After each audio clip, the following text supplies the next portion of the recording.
Gracious Heavenly Father, we thank you and praise you for this time we have together. And we just pray for all these candidates here tonight, Father, that they seek your will in everything that they do, Father, not their own will, but they look to your guidance and your direction, and they do what you tell them to do. And Father, we just thank you and praise you that we have a country where we can be free, have free elections. We pray for our soldiers, men and women, abroad and domestically, Father. We pray you keep them safe. Pray that you guide our president and our cabinet and all those in charge of us, Father, that they would seek your wisdom daily, Father, that they would just do that which you put in their minds to do and what you guide them to do, and that they would just give you the glory. It's in Jesus' name we pray. Amen. Amen. Pledge the flag. Pledge allegiance to the flag of the United States of America and to the republic which stands one nation, under God, indivisible, liberty, and justice for all. Thank you, everyone. Okay, as I announced a few minutes ago, we only have a few tickets left for the gun raffle. Paul, there he is. If you didn't hear the announcement earlier, see Paul Brooker. How many tickets we got left, Paul? About 2 dozen? Okay. So we want to try and get those last 2 tickets sold, and then we can hold the raffle. At this time, I'd like to ask Carol Burnett to come up. She has an announcement about education.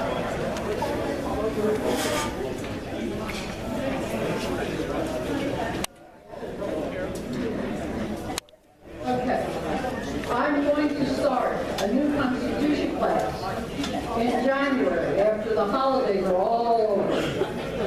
And we're going to meet. Everybody in the back, we can hear you really loud up here. Can you please quiet down? Thank you.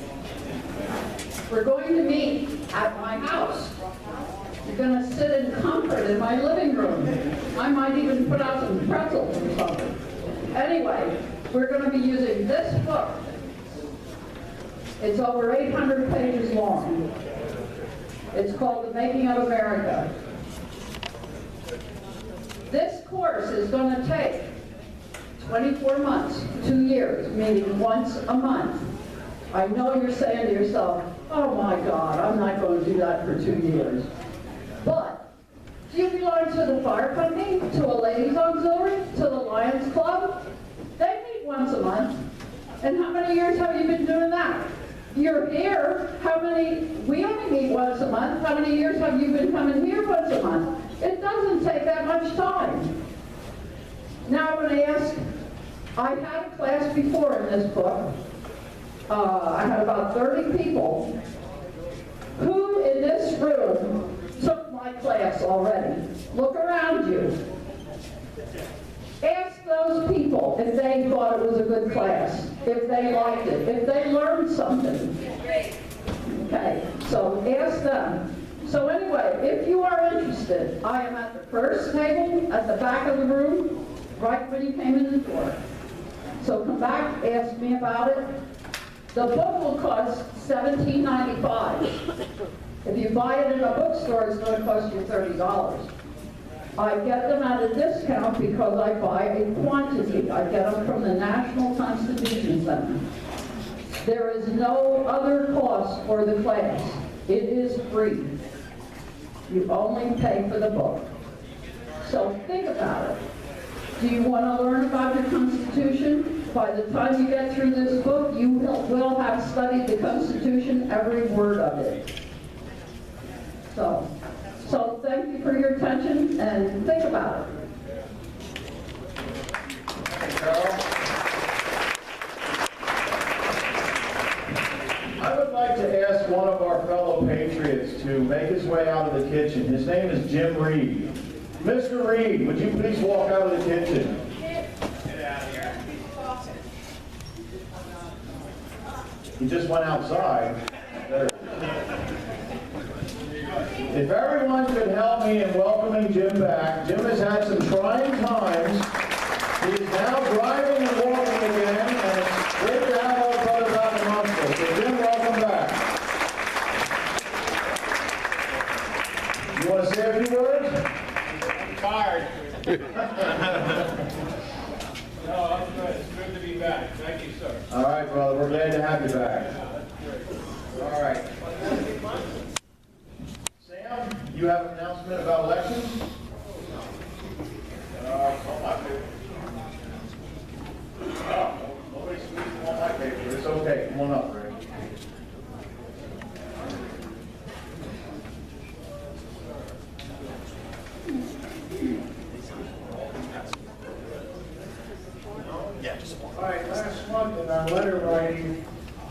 in September, we went to our representatives in Washington. We asked them to support H.R. 785, making the whole country a right-to-work nation. When we sent the letters, there was 51 sponsors. As of this past Monday, there are now 89 sponsors. However, only one of them was from Pennsylvania, and it was Congressman Perry from the 4th Congressional District. Sadly, none of our local guys signed on. So this month, we've gone after the state reps in Harrisburg to co-sponsor HB 1050, which would make Pennsylvania a right-to-work state.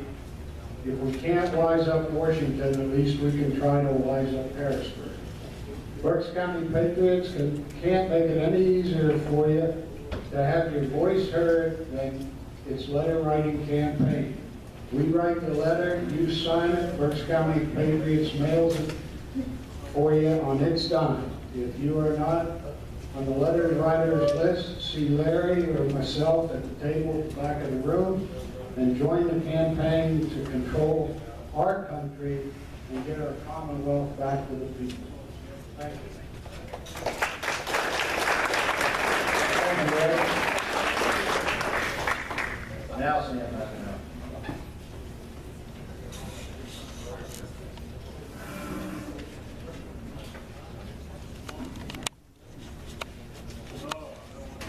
Hi, folks. Folks, I want to comment on something I wrote about 3 weeks ago. Some things have changed, but it's still relevant. And it's regarding the protesting in National Football League. Now, I'm not going to say anything about why they were doing it, but you hear a common theme that they are exercising their First Amendment rights. I just want to comment on that a little bit.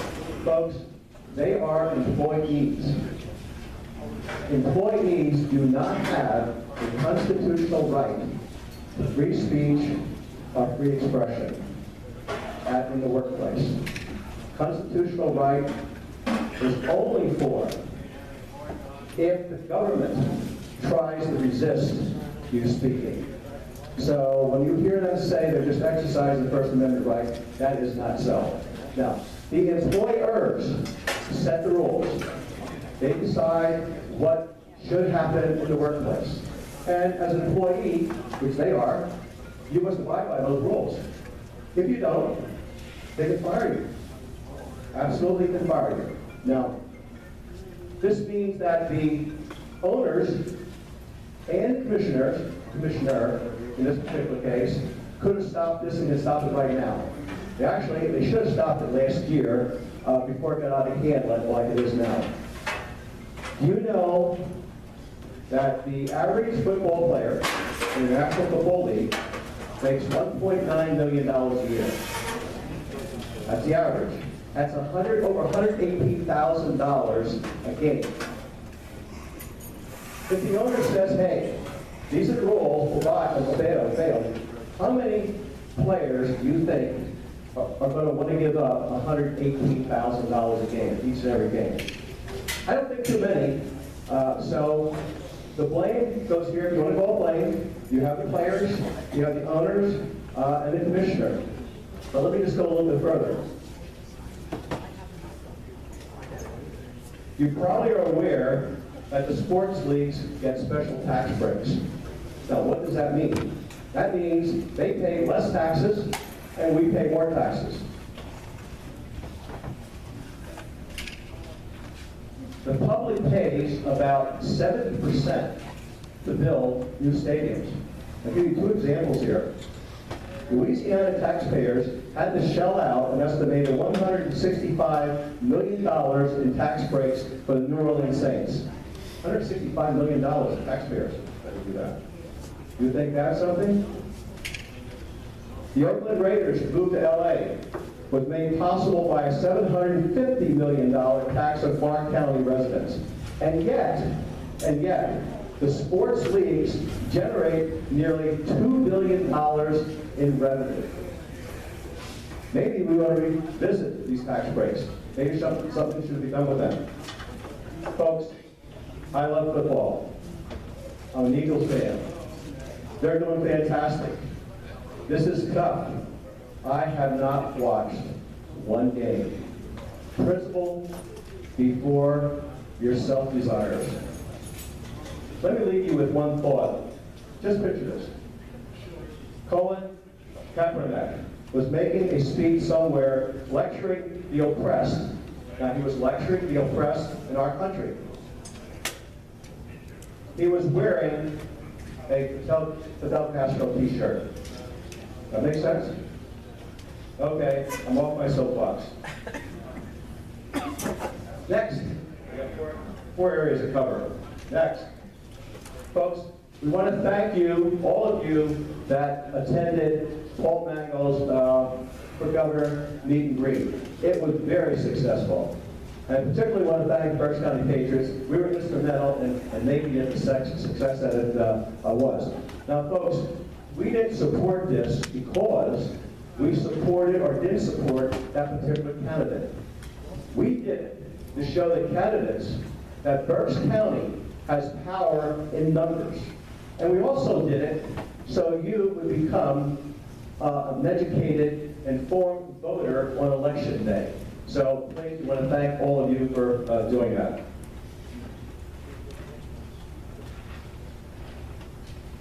New topic. I mentioned some of this last month. I'm going to repeat it for some of you that were not here, and also to give you an update. Though the 2018 election, we're here tonight for the 2017 election, obviously, but the 2018 election is about 7 months away. And several of us have been working on that 2018 election for at least 3-4 months. Next year, you have many, many races. You have the PA House, you have half of the PA Senate, you have the governorship, U.S. Senate, congressional races, as well as others. Now, the Berks County Patriots formed the Tri-County Tea Party Coalition. Tri-County Tea Party Coalition consists of Chairman Jim Rocky with 11-9-12 group, Ron Waltz, who was president of Pennsylvania Liberty Alliance, Tom Campione, who's chairman of the Lehigh Valley Tea Party, Rod Miller, who is the legislative chairman of Berks County Patriots, and myself. Our goal is to meet privately with as many of those candidates as possible. There's 5 of us, as I said. Upon meeting them, we'll discuss issues that we know are concerned to you and us. We're going to evaluate them and grade them on the issues. And at some point, before the primary, we're going to gather all the data, and we're going to put it together in a voter's guide. And we're going to send it out, not only to all of you, we're going to send it out to many parts of the states. We will reach thousands of people. So this is what our goal is. Now, last month I told you that we had met with Paul Mangle, candidate for governor. Well, since then, we met with candidate for governor, Scott Wagner.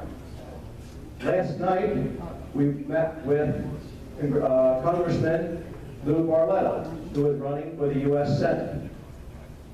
In about 3 weeks from now, we will be meeting with candidate Scott Ulinger, who is going to declare on Monday. He happens to be in the House. I know Rod's going to acknowledge him, okay? Marty, we're going to round you at some point. Our next one after Scott is going to be Justin Simmons. You guys know him, I'm sure.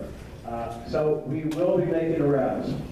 So we will keep you up to date on what our progress is. Okay. 4th. Let's see where I am there, folks.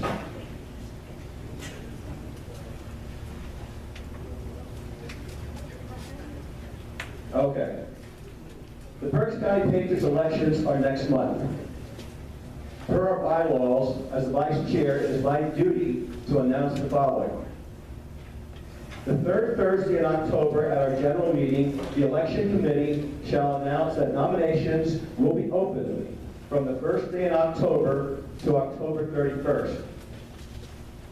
Nominations will be accepted in writing, email, or U.S. mail to the chairman of the election committee and posted properly on the BCP website. It is a responsibility of the nominating entry to ensure that their intent is communicated to the election committee and shall have their name and email available to be displayed on the BCP website. Self-nominations are permitted. Folks, our bylaws allow for 13 board members. For the last year and a half, we've been working with a skeleton crew. Currently, we have 8 board members. And several of those board members can put very little time into board activity because of job commitments and others. At the end of this year, for 2018, January 2018, if nothing changes, we'll have 6. And again, we will have several that will only be able to contribute a little bit. Should that occur, 1 or 2 of us will not be here. Just want you to know that. Now, we can't function at that particular level. We have a Cadillac organization, but we don't have gas. We can't do the things that we're supposed to do. Now, we have 10 board openings right now, 10. We have 4 nominees at this particular point. We're hoping that we can get others. We are desperate. We really need your help. The nomination process goes to the 31st of this month. At the moment, you can see any board member. At this time, I'm throwing it open. If there's anyone here that has an interest and wants to express it, you're welcome to do that. Just raise your hand. Anybody? Anybody? Anybody? Anybody? That's not looking too good, folks. But if you do, see one of us, see Linda, see Judy in the back.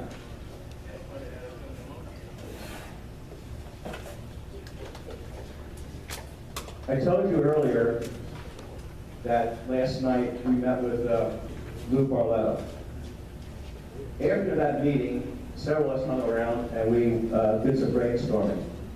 And there's something that Chairman Tom Campione said at the Lehigh Valley Tea Party that stuck with me.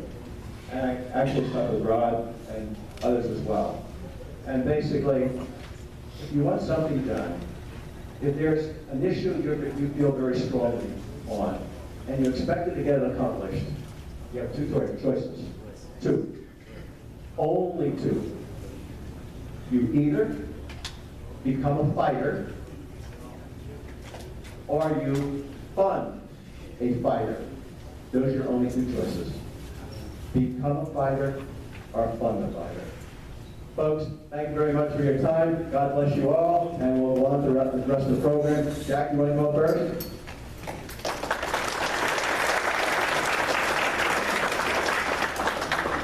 Well, good evening, Berks County Patriots. How are we all doing today? Happy Helen and everybody here, praise the Lord. I will give a couple of updates here. On Wednesday, September the 27th, as had been announced previously, a small group of us, namely Helen McMinn, Donna Merritt, 2 volunteers from the Pennsylvania Family Institute, my wife and myself, we got together at the Harrisburg State Capitol about 9 in the morning, and we had in our possession 252 of the 180 DVDs against the abortion. I say 252 because there is a vacancy in the House right now due to the death of one of the legislators. So with armed with 252 of these DVDs, in a period of 7 hours, we distributed them to all 50 senators, and the 202 the senators, we did get to speak to some of the House members in person, such as Representative Josiak and Tommy Sankey from up there around Clearfield County, some of the ones that are, of course, very much on our side. We had distributed the 180 DVD here And for those of you who know, for those of you who don't know, the DVD talks very strongly about why abortion is wrong, why abortion is murder. And we are trying very hard to turn the hearts of our legislators in Harrisburg. I think very much so when William Wilberforce in the British Parliament was fighting to end the slave trade in England, and most of the Parliament supported slavery. But what did Mr. Wilberforce do?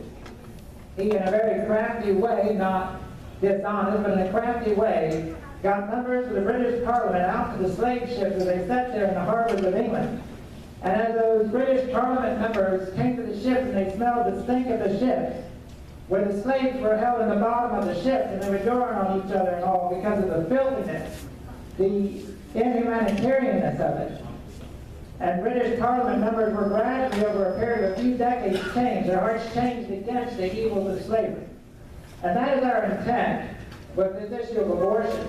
We distribute it to all of the state legislators, not just to encourage those that are already against abortion, but to even those like Larry Parnesi and all, because I know that if they will watch this DVD, if there's even a little bit of conscience at all in their heart, the Lord can change their hearts. You know, I think George Whitfield said years ago, man speaks to the air, but it is the Spirit of God that speaks to the heart. And so that is our goal, to change the hearts of our legislators. That's what they need. My wife and I have been reading a book on the signers of the Declaration of Independence. It's amazing how many of them, as young boys, were trained, their education was by ministers of the gospel.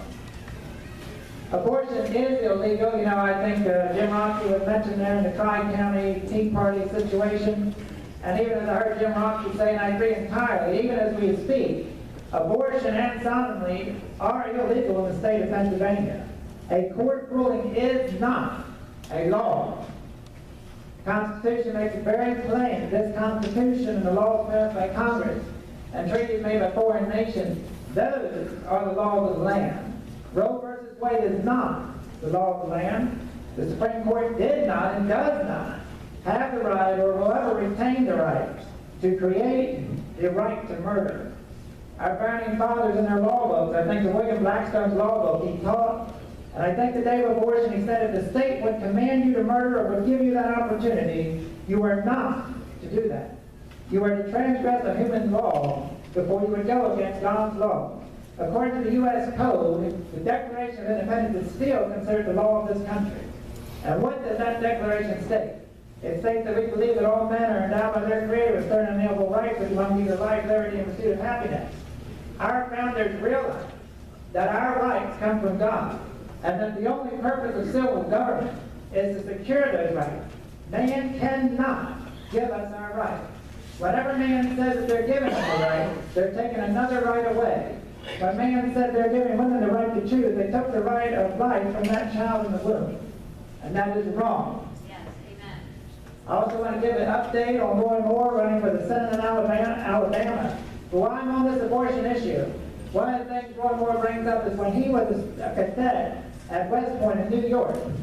There's a sign there at West Point, and I don't remember it word for word, but it says that the United States was formed with an oath to a constitution, not an oath of loyalty to some general or some soldier. And that soldiers are to obey orders of a commander only as those orders are lawful. And Roy Moore brings up the example in Vietnam where an American soldier killed innocent people in Vietnam. And he was, I believe, court-martialed for this. And in the trial, the soldier tried to say, well, I was obeying a commander's orders. And they ruled against the soldier, saying, you do not obey unlawful orders. In other words, our nation is to be a nation of laws under God, not laws of man. Any law that goes contrary to the laws of nature and nature's God is a hogwash, and is not to be done, to be ignored. I think as Thomas Jefferson said, you know, we feared for our country, we would never forget that our rights came from God and not from man. Now, considering Chief Justice Roy Moore running there in the Senate in Alabama, of course he did beat Luther Strange in the primary, praise the Lord a million times for that, $30 million was put in the election by the Republican establishment to stop Chief Justice Moore, and the Republican establishment lost. Roy Moore, by the time it was done, had $2 or $3 million. Even President Trump, you know, and I think very well of President Trump, but I disagree with him on this. I think many of us here do. He went down to endorse Luther Strange, the other candidate. And it's kind of interesting in the debate between Roy Moore and Luther Strange saying Luther Strange was saying, I upheld the rule of law, and Roy Moore said, no, you did not, you can't. Because when the Supreme Court tried to legalize gay marriage in Alabama, Roy Moore was the only high official who said this is wrong. It goes against the constitutional amendment of the state of Alabama, and we are not going to go with this. Instead, Luther Stranger, being the typical wimpy, worthless Republican, said we're going to go along with the gay marriage, and who cares? Well, that is not how our society is to continue. So Roy Moore won the Republican primary. He will be facing Democratic challenger Doug Jones in December. And we are continuing to raise funds for the Chief Justice. I know at last time we had raised something like $3,200 from here in the state of Pennsylvania. All right, that's all I have to say.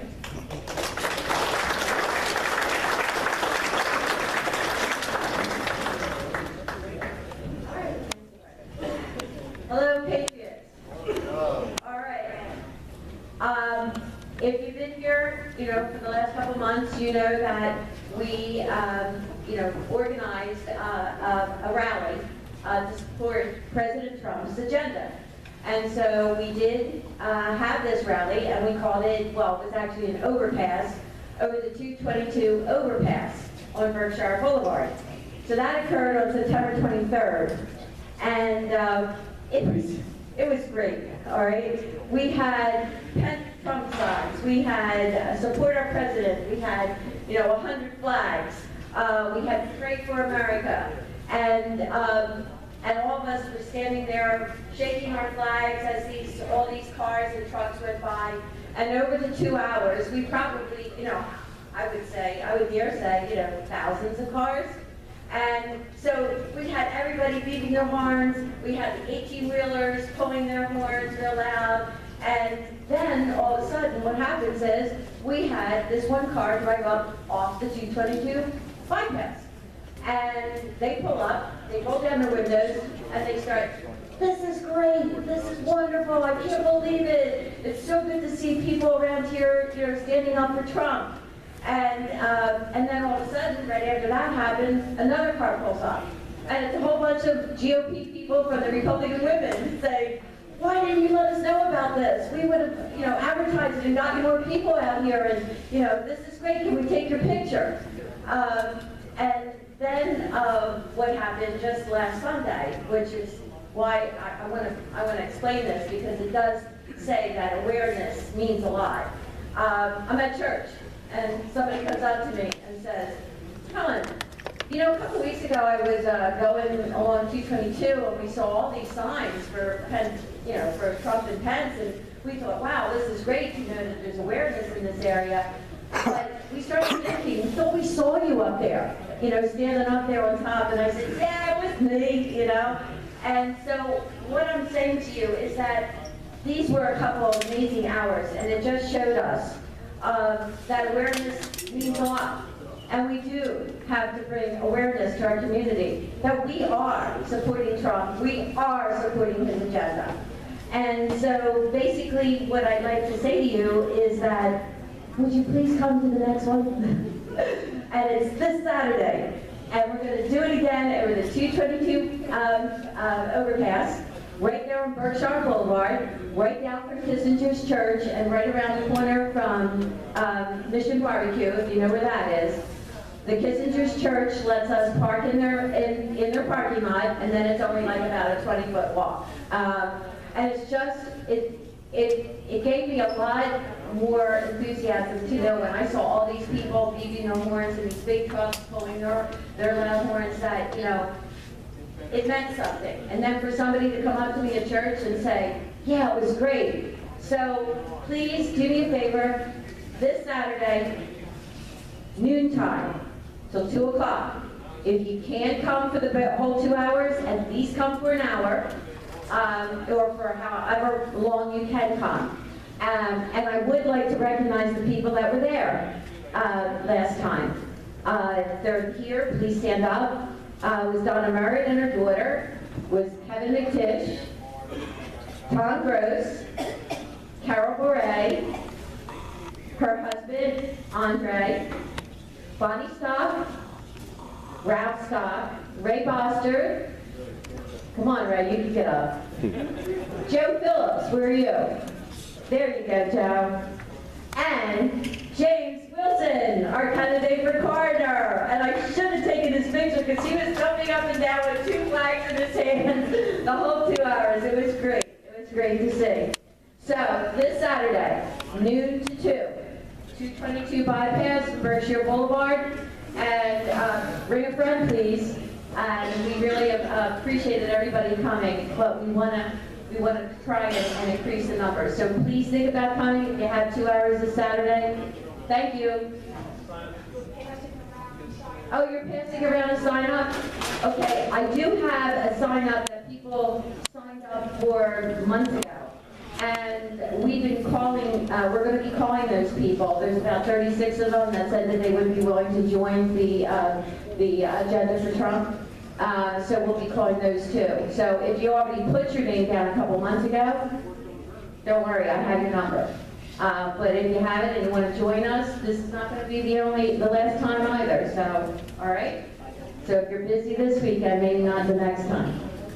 Thank you, everybody. God bless America.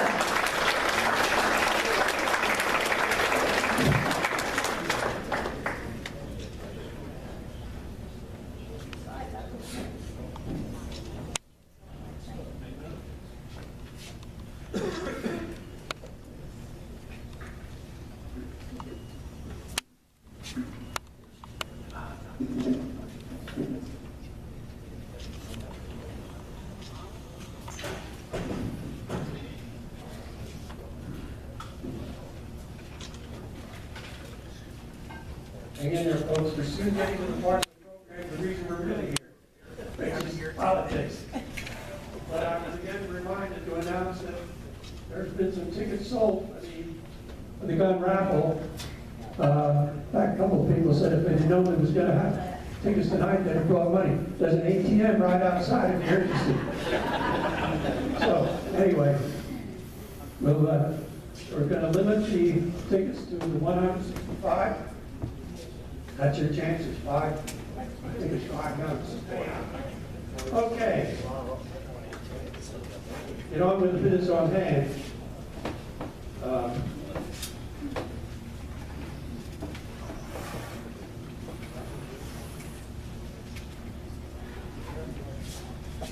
First of all, before I get into some of the candidates, you got an amendment on the Constitution you're going to vote on next month. It's a ballot question 2017-1.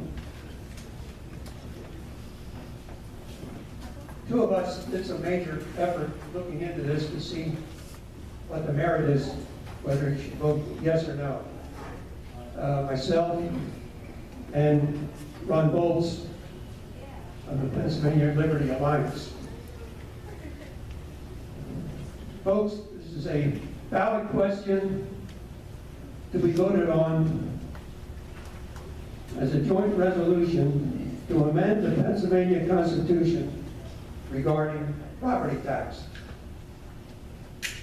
Now, it would appear that if you voted for it, SB 76 would be basically satisfied, and the problem goes away and our job is done. Not so fast. If we vote against it, Harrisburg's going to say, hey folks, we gave you a chance, you turned it down, and it's apparent you don't want to see property tax eliminated for financing public education. It's amount to a problem of, you vote one way, it's bad. You vote the other way, it's worse. I'll explain. Harrisburg passed the buck. yes vote is going to send a message to the legislature to move forward in eliminating the school property tax.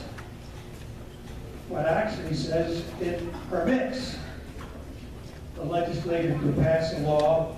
It doesn't say they must. That authorizes local school boards and municipalities to exclude up to 100% of the tax on the property from which you reside. That's basically the homestead exclusion. In fact, it doesn't even say 100%.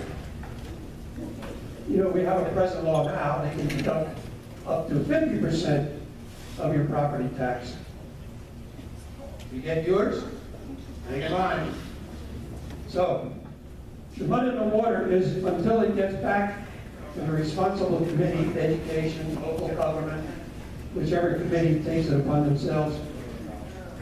They'll have to massage the resolution into a law and then vote it out of committee, get it to a floor vote, and not even have a possible reconciliation meeting. But any way you look at it, I don't know about you, but this has been going on for 10 years. And if these keep going on, if there's going to be any tax relief, it's going to be to my heirs. Won't be to me. So where are we? Well, this legislation, for example, businesses, rental properties, commercial properties are not included. Landlords, in effect, they'll still be taxing their property. They're not going to pay it. It's going to be passed on to the tenants. So, in effect, renters aren't going to get any credit from this either. And while we're at the bottom, of all the states who are tracking business and even keeping business, which is jobs, this is going to do absolutely nothing to solve that problem. It's probably going to maybe help the senior citizens, those that don't have an income from a paycheck, among other things. Maybe they might be the one segment that will see some advantage to this bill.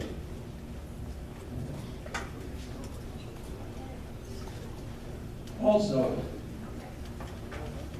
this is going to be a taxing nightmare. Suppose one district eliminates property tax, the Homestead Act,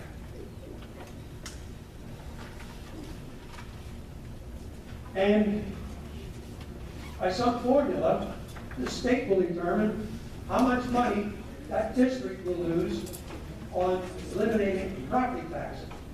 Whatever that dollar value is, I looked at my township and probably in the $15 million range.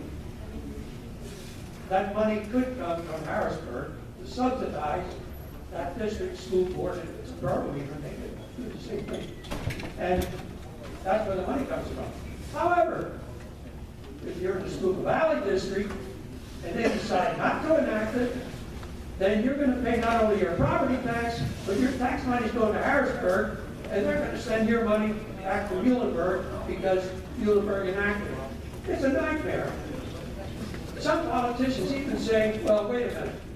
If your community enacts this Homestead Act, then your community is responsible to come up with the money to pick up the difference. Where are they going to get it?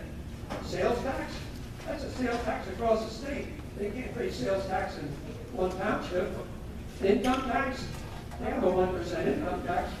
Can you imagine how many percent increase to a paycheck to make up the tax for $15, maybe $20 million of property tax advantage?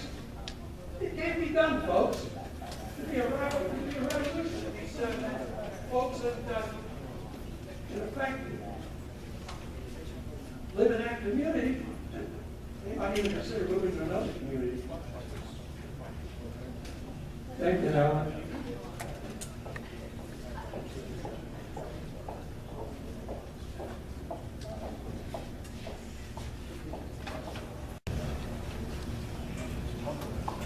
There's also no assurance that a school district is locked in perpetually if the law is written. They might go with 100% today, but with this pension problem pending, 60 billion and climbing in the hole. If a school district decides we can't balance the books and we don't have money to pay, and there's already amount of additional money needed to finance teachers and public employees' pensions, they might decide, I can't go 100%, let's back off to 80 or 90 or 80 or whatever. So it could be flexible.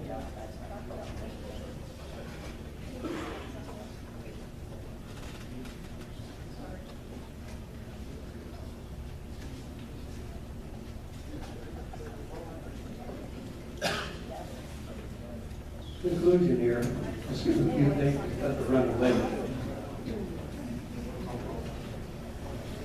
Final point is this. With all I've said, one vote's bad, one vote is worse. One vote is worse. If this referendum is passed, you can rest assured that the School Boards Association are going to lobby against it because they lobbied against SB 76. Well, they're taking a neutral position now. I talked to the school board president. He referred to the finance manager of the district, and the finance manager said, we're not taking a position on this now, let's see what's passed. They took a position on SB 76, it didn't take long. If they see this is going to pass, they're going to take a position on this too. So rest assured, they're going to get in the act. And they're going to start the lobby, just like they did in 1976. And they're going to convince some Harrisburg politicians, if they want to check in their campaign fund, or if they don't want an opponent, they'll play the game. All we are numbers. We don't have the big pockets. So that's the battle that we be after. So I can only say this. As your legislative chairman, I strongly urge you to vote yes. It's our only hope. Otherwise, they're not going to go anywhere with property tax. Thank you.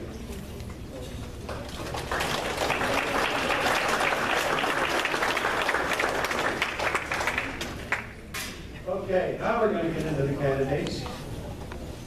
First of all,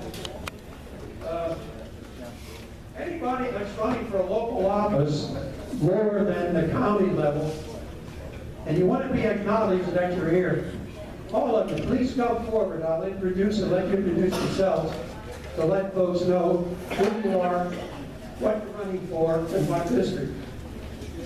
And while you folks, however many, come forward, I might mention on the side, as Sam said, next year in the spring, there's going to be a primary for a lot of major offices, Congress, Senate, right on through.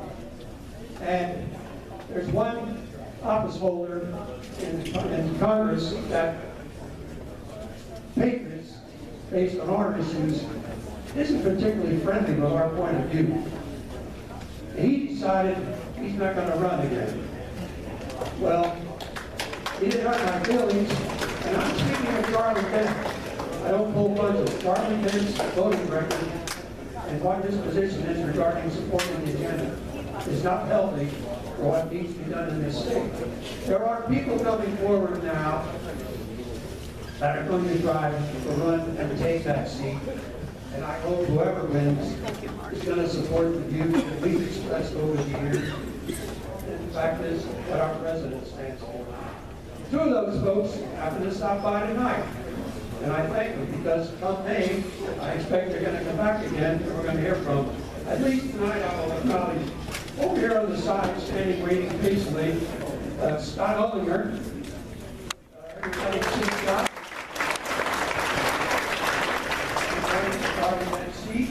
Next to him, Marty Northstride, and Marty is also. We have 2 men runners to step forward, and a few more. I certainly appreciate having you folks here. Now that you're here, and I'm certainly looking forward to seeing you in May. Thank you, folks. Okay, let's have the local candidates come forward here. Who do we have? I'm going to let you have the microphone. One at a time, and just call on your name, what you're running for, what district, and we'll give each of you a shot. Thank you. Okay, thank you. My name is Heidi Fiedler. I'm the Republican candidate for Main Creek Township Supervisor.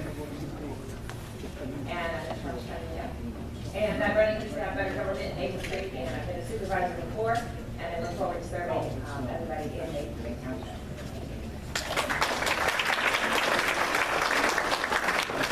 My name is Brian Strand. I'm currently the candidate on the Republican and the Democratic ticket in the general election for magisterial district judge in the 23-3-05 district, which is currently held by Tom Walby. I'm still out doing the campaign because there's other people that still don't know me, and I want to gain the trust of those that still don't know me, so that's why I'm here.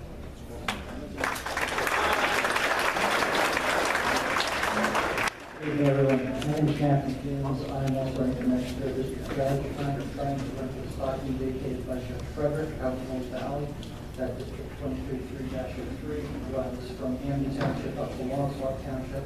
I won't rattle them all off. We'll be here all night. I won the Democratic side, and the primary came too short of the Republican side. We can't hear you. Okay. Oh, there we go. Should I start over? All right, I'll try to say it. Matt James, running for MDJ. Vic Frederick is not seeking re-election out in the Old Valley area. That runs from Amity Township all the way to Longswamp Township. It's 8 townships in Borough Topton. I got the Democratic nomination. I cross-filed like Brian. Wasn't so lucky on the Republican side. I missed it by a few hundred votes, so I still need the campaign. Real quick, why I am running. I live in Ruskingham Township with my wife, who's running for school board in Old Valley, and my 3 children. I started out here as a prosecutor in Berks County after I went to Penn State Law. One of the cases I had was a child rape case. It was thrown out after a 13-year-old boy on the stand. He said all the things that were correct. The judge told me later the reason she threw it out, District Judge, was because I didn't listen to testimony and the voice screamed in pain. It's not an element of the crime. The reason I lost was because Manny Demetrio was the defense attorney and I was some 25-year-old kid out of law school. So what really killed me was we refiled those charges. That little boy testified 5 more times. 2 years later, I prosecuted him for raping another 9-year-old boy. And that happened while I was in ADA on my watch. And I didn't think that was fair, that the decision was made just on who the defendant's attorney was. The man was a great attorney, and he took me outside and told me how to do it better next time. So I vowed, if I got a good chance to do it, I'm not going to let that happen to another victim while I'm on my watch. That's why I'm asking you to vote for me. Thanks very much.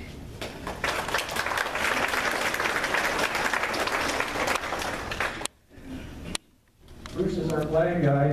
Didn't wave the flag, so you got away with it. Okay, folks, thank you for being here this evening.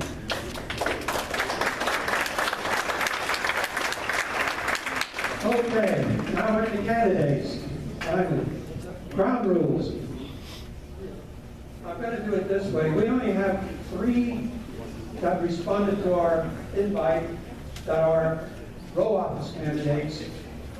So all 3 will get the opportunity the same amount of time. And what I'll do is I'll have the 2 running for the same office up here at the same time. We'll give them each 5 minutes or so to express why they're the right one for the job. And then we'll allow a little bit of Q&A time and wrap it up. The one that has no opponent or opponent didn't show up, he'll get the same amount of time, but obviously with no apparent competition, we want to have a lot of Q&A, but okay. Having said that, I think what we'll do first is invite Jonathan Delcalo up first. Mike? And, Jonathan is the acting proprietary, and he's running to win a full permanent office. And while he's coming up, I might say that we also have, I think Dennis Adams is here, is he not? Dennis is not here, okay. However, Mr. Wilson is. Denny S. is here. Yeah, okay. Got the wrong Dennis, but I knew one of them was here. Okay, you might come up here. In fact, this, I think, Thank you very much. Can you all hear me? The yellow is, I don't think I'll take 4 minutes. I'm the candidate whose opponent didn't show up tonight, so I'll make it quick. Jonathan Del Palo, I'm your acting for voluntary. It's good to see the Patriots. I was talking to Helen earlier, and I'm going to mention my 5th great grandfather. My middle name is Keith, Keith. It's a Scottish name. My 5th great grandfather, John Keith, was a Minuteman.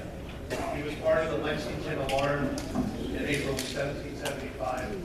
So I'm very proud to be here with all of you Patriots, having been descended from a true patriot. The voluntary office, for those of you who don't know, it's the chief filing clerk for the civil and family divisions of the Court of Common Pleas. So most of the people that visit our office are there for a specific reason. We file lawsuits, mortgage foreclosures, divorce, custody actions. We file liens. We file judgments. We're also a passport agency for the United States Department of State. So it's a very busy office. We have 22 employees, and all of them work very hard to serve all of you, the taxpayers of Berks County. I will also say I'm a proud life member of the NRA, and I'm a very proud member of the Perry Township Game Commission, and I carry around with me all the time the Constitution, because this is what I believe in. And the gentleman in the back who was speaking about the Constitution earlier, right on the money. I always have it, I have one of my nail files. So if you visit my little stand in the back, I have nail files, but I always have my nail file flipped to the Second Amendment page, because it's nice to look at it after a busy day on the campaign trail, busy day in the office. It serves as a nice reminder. Brings you back down, tells me, gives me a lot of inspiration as to what I'm running about. So if you have more questions about the office, my main thing that I'm telling people is I'm the only experienced candidate. I've been in the job for over a year as acting for voluntary. I know you all knew my predecessor, Mary Ann Sutton, who I worked closely with for more than 10 years. So I've been doing the job. My opponent can't say the same. And I think we're doing just fine. So when you go to vote on election day, you look at each qualification for each candidate, please remember me. Remember, I'm the most experienced and qualified candidate. Thank you all. I look forward to talking to meeting more of you later. Thanks a lot.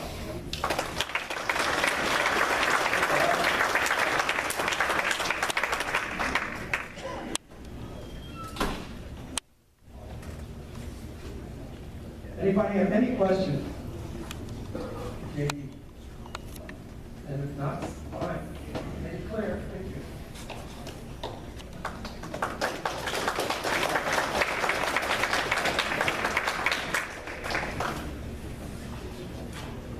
Okay, now we have James Wilson and Dennis S.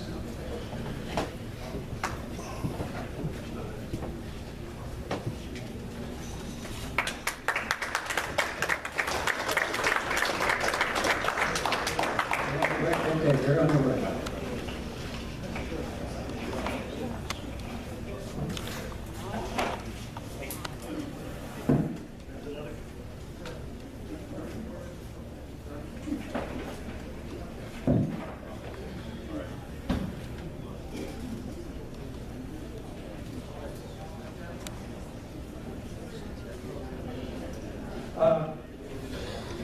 Now we have two running for the same office, coroner. I know it's a dead job, somebody can, but anyway. Each of them will get 5 minutes, 4 minutes yellow flag, red flag 5, and after that, we'll entertain any Q&A. And to make it fair, I have an expensive pillbox here with numbers. Each one can have a number. Number 1 will go first. Take a number, folks. Okay, looks like you're on. All right, guess I would like We have your permission. this is fine here, I believe. I feel a little more comfortable here. I am Dennis S. I am your coroner in Berks County. This is my third term. I'll be running my fourth. Just a little bit of background. I'm a retired Red police officer. I spent 27 years total with the city. And if you guys remember, the best coroner's office was in the Fedora administration. When they got caught stealing, I got hired as a supervisor. I left the city. I was at retirement age, so I spent about a year and a half in the office. Dr. Bottle took over. He wound up firing the entire staff except for me. And in support of my staff, I walked out. So when I made a promise to the people in 4 years, I would run for coroner and bring everybody back. And that's exactly what I did. I got elected, I ended the lawsuit. So, and it's been a good trip for me ever since. I've been there, like I said, 12 years now, looking for another term. And I believe we've proven ourselves. I said I would straighten everything out, and that's what I did. So we get along with everybody, the police departments, John Adams, which I'm sure you all know is doing an excellent job. And I'm working right next to him. Our biggest battles right now are the opioids, and everybody knows that's the biggest problem that we're facing, besides the other things. What happened when I took over, I started getting involved with different organizations in the county, and I wound up sitting on 7 boards, because I've always believed that we as public officials should be giving something back to the citizens of this county. So on the 7 boards, you know, I sit on the Office of Aging, Children and Youth, the Women in Crisis. We have a new board, Berks County Opioid Crisis Board. I sit on that, and that's the one we're really working hard at. We have a suicide prevention and task force. So as you can see, I feel like I need to be on these boards to give something back. We shouldn't be just investigating deaths. Our office should be actually helping to stop them. And we have all the information that everybody needs. So, you know, we're happy to share that also with the public. So every time you hear John Adams coming out with statistics or legislators, that's coming directly from my office. So, but, you know, I talked to a gentleman in the back, and we started talking about the old times when these are not jobs. People today are taking jobs because they're jobs. They're not in it for a career. And we all looked at doing these things as careers, not just a job. So it is important to us. And I'm steadfast in my job. And I make sure that my people are caring and trustworthy. And they're out there with the families of the deceased. It's a hard, hard job to do when you're dealing with death every single day. So it is a tough job. We're managing it, we're doing a great job.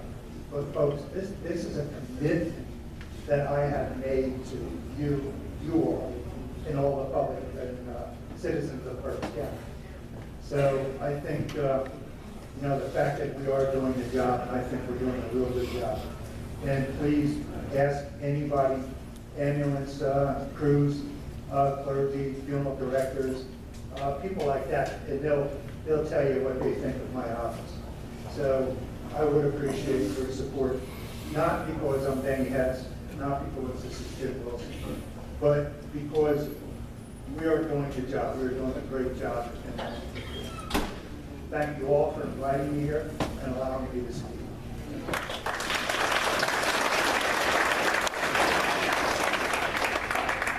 Good evening. Thank you for letting us be here again. We were here earlier in the spring, and we're back again. Helen, where we are, it was great doing the demonstration. The response was very, very positive while we were at the overpass. Quickly about myself, my name is James Wilson. You're seeing the signs. We are putting them everywhere right now, which is great. I'm missing, as well as a correction officer. I have an associate degree in criminal crime investigation and a bachelor's degree in criminal justice. I was the former chief deputy coroner I am a life member of the NRA and 27-year member of Berks Live 71 FOP Lodge. I need to clarify a couple of things. Sitting at the table where my stuff is set up is Dick Lisey. Dick Lisey and I were in the coroner's office together when that fiasco happened. We were the ones that were doing the office. Out of 12 people, we went down to 7 people. We had to run that office 24/7 with ourselves. Denny wasn't there yet. We brought that office out of the worst time that it ever had been through. And we did a great job. We had to deal with the aftermath when people were looking at us and just had all this doubt that there's still a lot of theft and stuff going on. We changed the public's perception of that. And I think we did a great job. We all got moved to different parts of the county. Those were there, as Denny said. I went back to the prison as their investigator, and as a police officer, I was hit by a car, and they just put me on disability, and the county kept me on for 10 years. I feel as though I owe them. That's why I'm going back to the coroner's office. I know I can do the job. I've already done it, and I just love the investigation part of it. I'm running on the campaign of fiscal responsibility, and I have 5 parts of that I can talk about. We're going to try and do a different way with autopsies, with the virtual autopsies. It's already been tested in court. It's a total cost of $400 versus the $1,850 we're spending now. And again, it can't be used for everything. Follow what I've been saying before. You can't use it for homicides or wherever you need a definitive answer. But for some of the cases, you can use it. Our budget last year, Denny was in, was $125,000. We're row officers. We've been asked to save money. There's 7 row officers. There's another TV program tonight with the Berks that was on Channel 69 News. They too are going to go privatized to go fight. And they were asking everybody to save money. So I went in with the idea and put it in the paper that I could save $100,000 a year, $400,000 total, or no re-election. I'm not a politician. I will stick by that. We're going to try and bring back autopsies, or we haven't had this, I'm sorry. We're going to do autopsies and invite the police officers that have never been to one. I was doing a campaign and I was asked by an officer, I have 10 years on the force, I've never been to an autopsy. I don't know why. How do you handle a crime scene when there's a body? You've never been to an autopsy and know what to do and what to look for. So we're going to open that up to the police officers throughout the county as well as through the police academy. We're going to ask them if they would like to send some of their cadets over. We're going to bring back the internship program in the coroner's office. We had when I was there. And I think it's just, we have 4 different colleges in this county. That would just be beneficial to everybody. It went over very well. Our budget, we need to bring a budget into line with the rest of the county. I'm bringing in a business manager, and we're going to run it like a business. The professionalism and integrity absolutely will not be hurt. We will not lose any of the employees. They were all going to stay. They're great people. We're bringing in a comfort dog, pictures at the back table. His name is Kane. Denny said it best when he said about the stress of that office. It's very hard. It's very hard on the staff. It's very hard on the public committee. We're bringing the dog in. The dog is coming in at my expense, my transportation. Everything about the dog is on me. As you can see, he's been on our webpage. He gets more hits than I do. Everybody wants to know about the dog. He's back there. You can dress him. Okay, 1 minute of that. And the opioids. Denny's great about that, but we're forgetting about distracted driving and domestic violence. The opioid addiction is terrible. We had a program on September 13th. There were 6 different counties that got involved in this. I was on Channel 8, Lancaster, York, Perry, Cumberland, Dolphin, and Adams. 1 hour, and they were given all the numbers for opioid services. Berks County didn't respond. They border us. Berks County did not respond with any of the numbers. How seriously are they taking this epidemic? Outside of just giving numbers and saying what we're trying to do. We needed those numbers up there for people that have problems. And I've been on them. As I said, I've had 24 operations for my motorcycle accident as a police officer. I know what it's like, my family knows what it's like, but we were not even listed on that TV program. Again, I'm asking for your support. Thank you.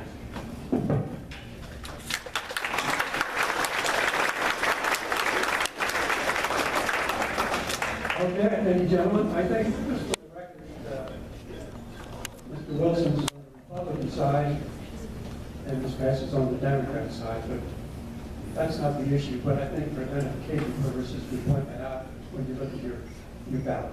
Now, I will entertain any questions anybody has for these gentlemen. If there's a question, do I see a hand in the front? Let's see, I guess we don't have a mic guy. I'll do it.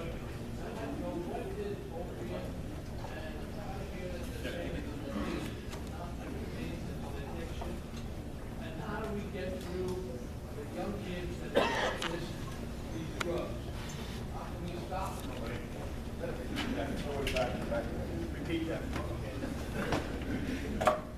Yeah, I'd like to know what opium drug is. And to me, it's not a disease, it's an addiction. We're not forcing these kids to take it, they're on their own. How do we stop these young kids going over the parents' heads and doing this stuff? You know, I don't understand why young kids are taking it.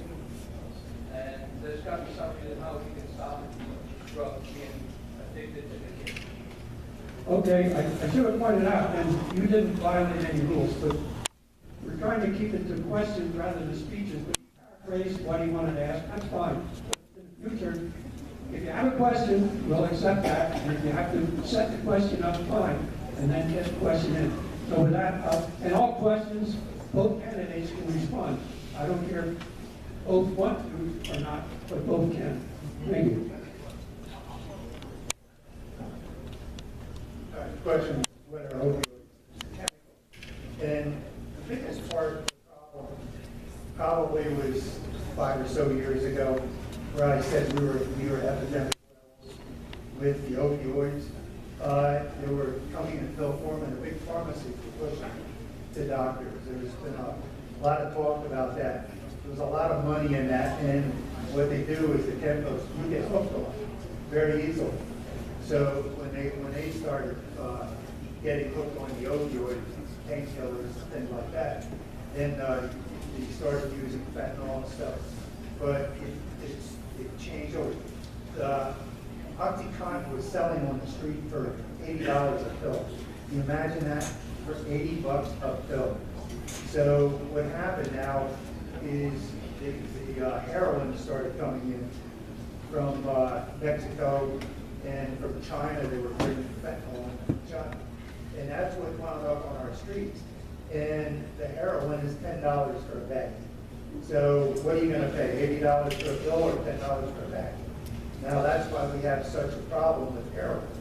It's really getting to the citizens. And it's 25 to 55. That's the ages that it's on. But there's also a problem with the kids getting hooked on. They used to steal the medicines from the families, you know, and that's why I started a program, Taking Drugs Back. I had John Adams, the district attorney, give me a letter forcing me to take those pills back. Any pills that are in the name of the deceased. They didn't belong there, they didn't belong to anybody. So I took them back because that's what was getting in the hands of the kids.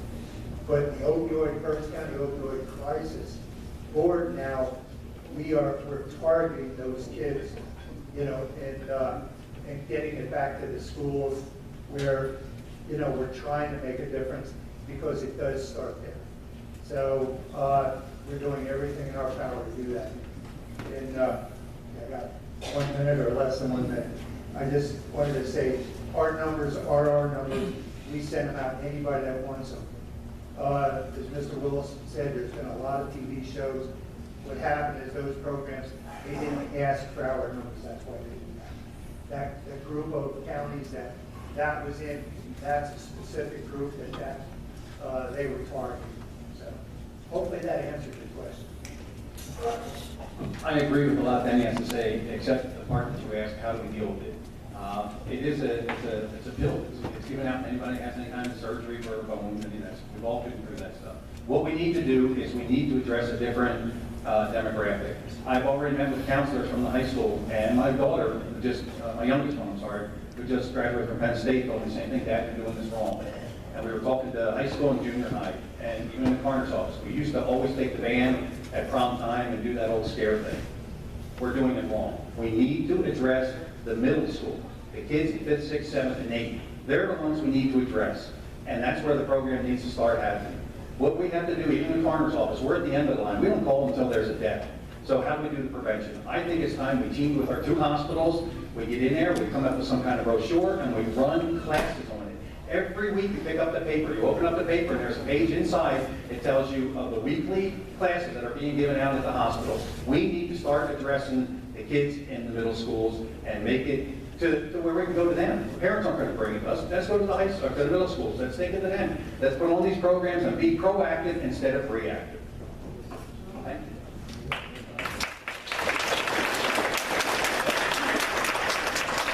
Other questions? The answers are very long. I hope we don't have, we'll take one if there's one more left. Otherwise, I want to try to stay on schedule. Oh, no one? Yeah. Okay. To allow a question, you have to appreciate a brief response.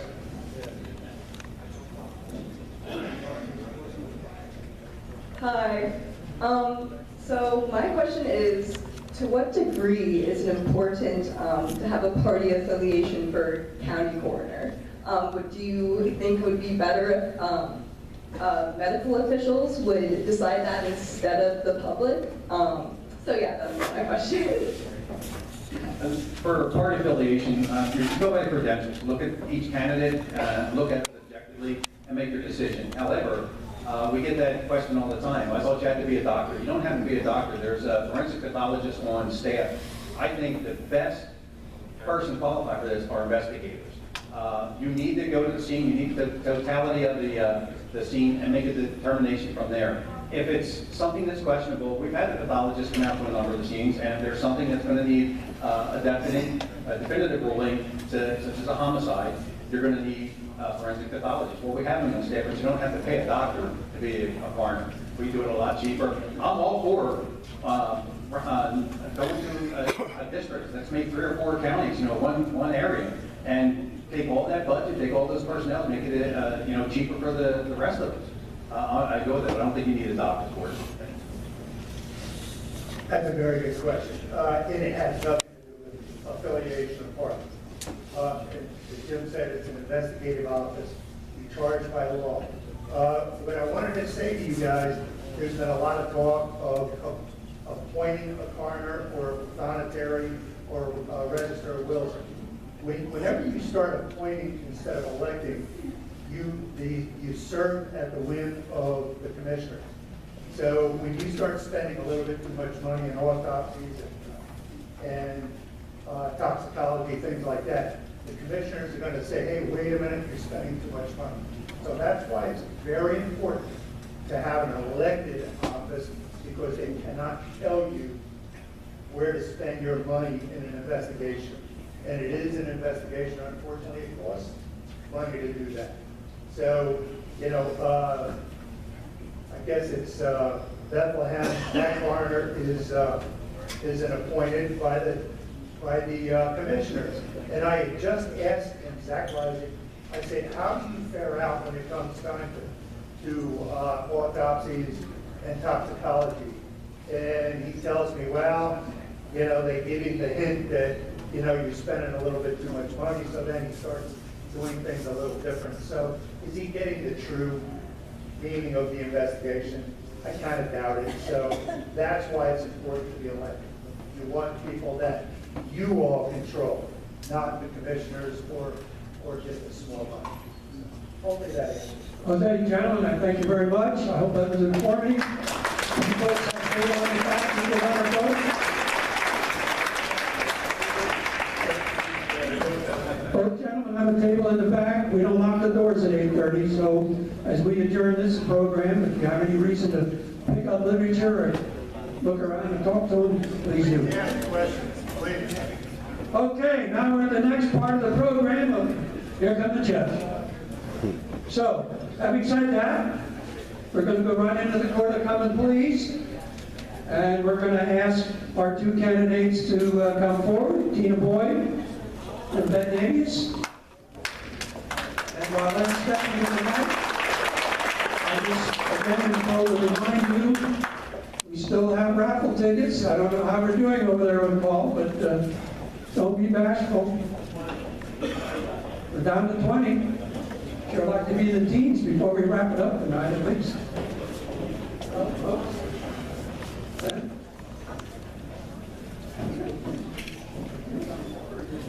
Okay, folks. We have invited them to send a resume and I would introduce them. However, one chose not to, one chose to send one, but he just soon happened to give his own report. So what I did is I upgraded to 10 minutes each as opposed to the rest of 5, so you should have ample time to cover not only your resume, but why you're in it. So I'm going to do the same thing we did before. My expensive pillbox system. We'll each take a number here, and I'll see who goes first. Okay, Tina, you're first. You want the chair? You want the...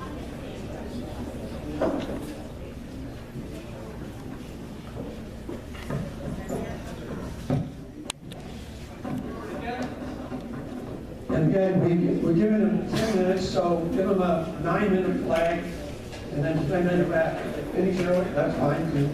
But that's where we're going. And then we'll have Q&A. Again, any question is for both. It's a question, it's not a speech. Go ahead, Tina, you're on.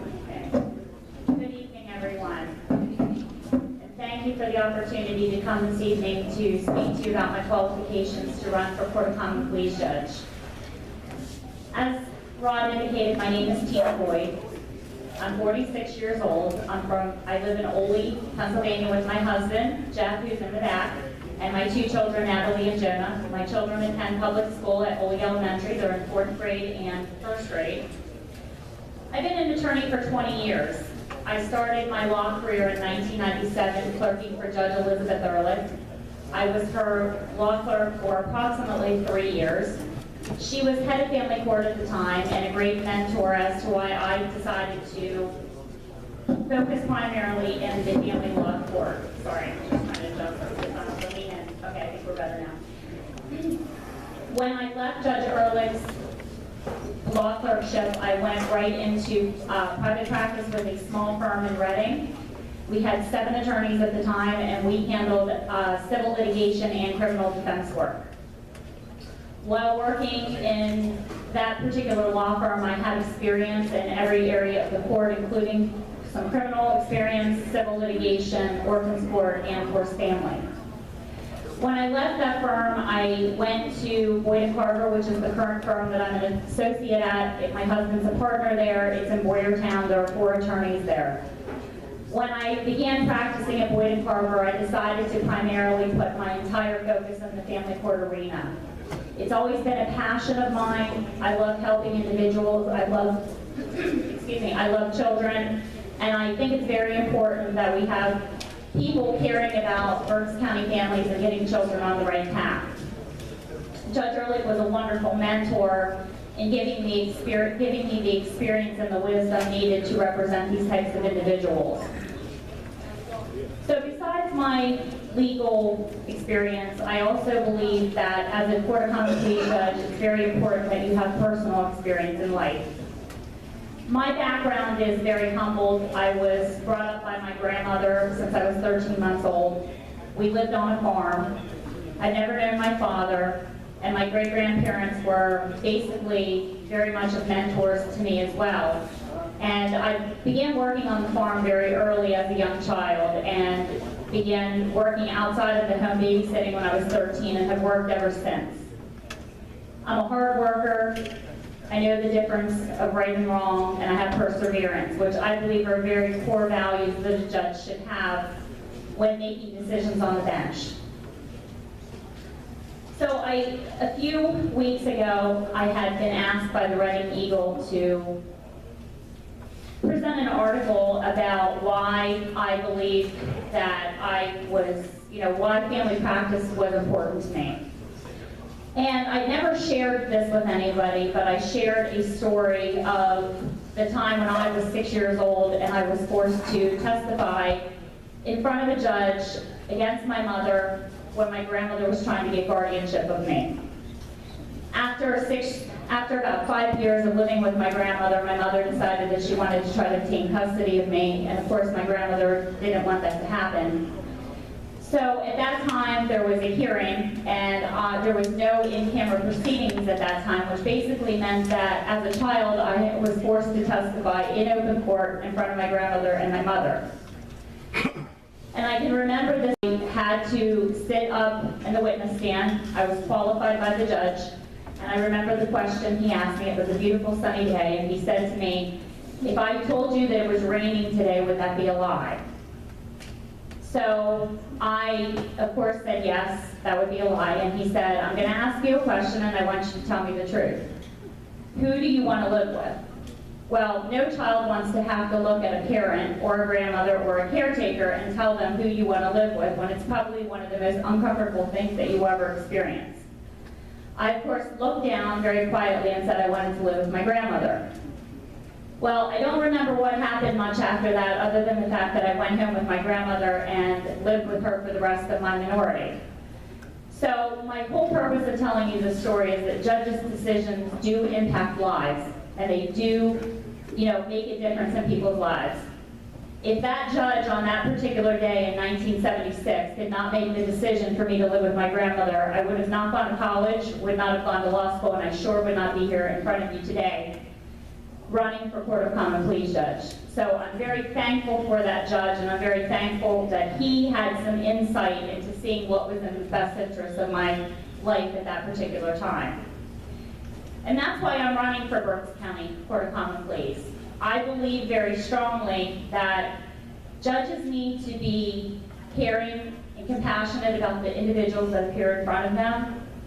And I'm not talking necessarily about criminals or people that are violent in our society, but I'm talking about when someone appears in your courtroom and they have an issue that needs to be addressed, you need to show as a judge that you care about resolving that issue. And no matter what the outcome of that decision would be, that individual needs to know that you care about how that decision impacts their lives and that you're being fair in applying the law. And I believe that if those are the factors that are used in any type of decision, when someone leaves your courtroom, they will very gladly accept the decision whether you were for them or against them.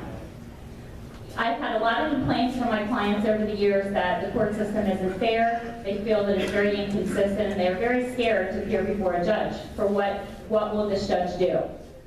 I want to take all of that away from the justice system.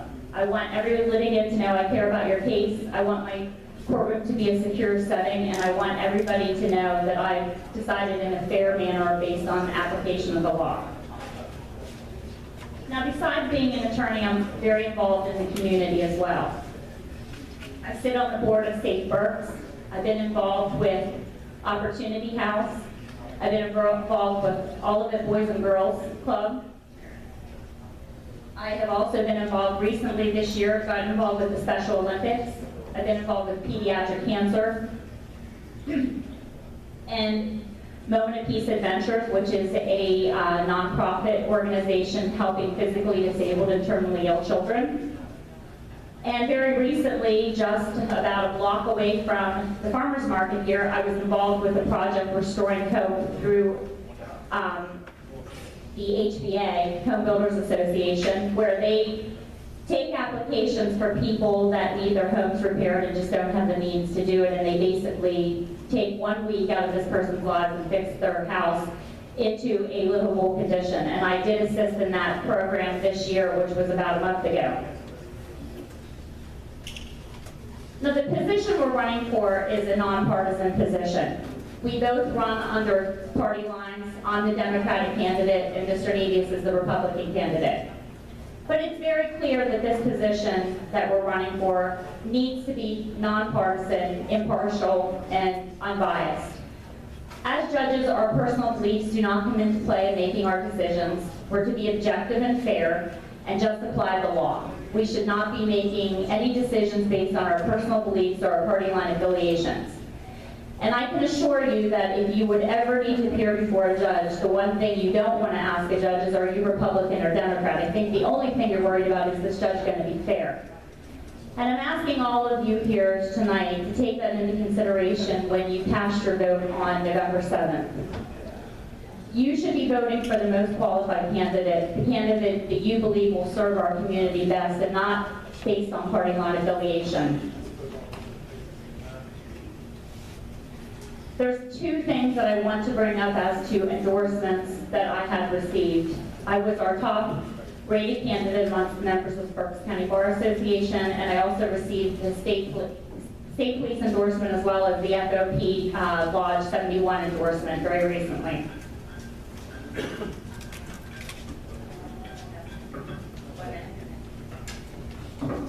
So in conclusion,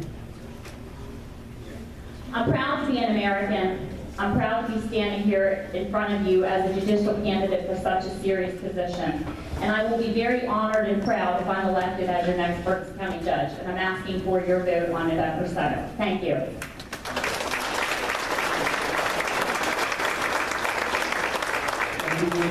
And now we'll have Benny just come up and tell us why he thinks he belongs in that position. Sorry, I had this issue last time where I was leaning over and it's kind of funny, so I apologize. My name is Ben Devious, and I'm running for the Berks County Court of Common Pleas. I will be the Republican on your ballot on November 7th. Briefly, I just want everybody to know I'm Berks County born and raised. I was raised in Rockland Township, and I went to Brandywine Heights High School. And I grew up in a family of institutions. I grew up in a military family, second generation. My father's second generation United States Marine Corps. And the only reason I think that I went to law school is because I don't think I was quite as hard as he was. But I can tell you that I grew up believing in all the things that I know are important to people in this room. I grew up believing in the flag. I grew up believing in respect for our institutions. I grew up believing in respect for our court, our police departments, and our military. And I still hold those things as core values today. I went to Elizabethtown College, which is a school in Lancaster County, very small school. I never really went far from home because after college I went to law school at Villanova University School of Law, which is in the main line. I knew that I wanted to be back in Berks County, and as all of you can see, when I have those signs in the back of the room and the ones that you see on the billboards, they have the little outline of Berks County because it's a hallmark of my sign, it's a hallmark of my campaign, it's a hallmark of me as a person, because Berks County is such a big part of me. I take that into consideration when I want to be involved in my community, because as everybody in this room has things that they're involved in, but it always is usually centric around their families, around their communities. Being involved in going out and helping people, going out and being involved in organizations that make a difference in the communities, such as this, is very important. I am a member of the board of directors for Berks Habitat for Humanity, which obviously focuses on providing affordable housing for people in Berks County. I am a member of the board of directors of the Berks County Bar Association.